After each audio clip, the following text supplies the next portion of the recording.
বন্ধুরা, আপনারা কখনো না কখনো জলপরীদের বিষয়ে অবশ্যই শুনে থাকবেন। জলপরী হচ্ছে এক রকসময় জীব যাদের অর্ধেক শরীর মাছের আর অর্ধেক শরীর মানুষের মতো হয়ে থাকে। পৌরাণিক মান্যতা অনুসারে জলপরীরা আজ থেকে লাখো বছর পূর্বে পৃথিবীতে বিদ্যমান ছিল, কিন্তু আজও মানবদের দ্বারা অনেকবারই জলপরীদের দেখতে পাওয়া দাবি করা হয়। এমনিতে তো জলপরী হচ্ছে গ্রিক মাইথোলজির এক জীব, কিন্তু রামায়ণেও জলপরীদের উল্লেখ করা হয়েছে।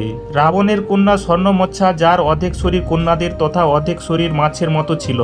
যখন হনুমান এবং বানর সেনারা রাম সেতু নির্মাণ করছিল, সেই সময় স্বর্ণমচ্ছা সমুদ্রের নিচর থেকে সেতুর পাথর চুরি করে নিত, যাতে রাম সেতু নির্মাণের বাধা উৎপন্ন হতে পারে। হনুমান যখন দেখে যে তাদের পাথর চুরি হয়ে যাচ্ছে, তখন সে সমুদ্রের নিচে যায় আর দেখে এক মৎস্যকন্যা তাদের পাথর চুরি করে নিচ্ছে।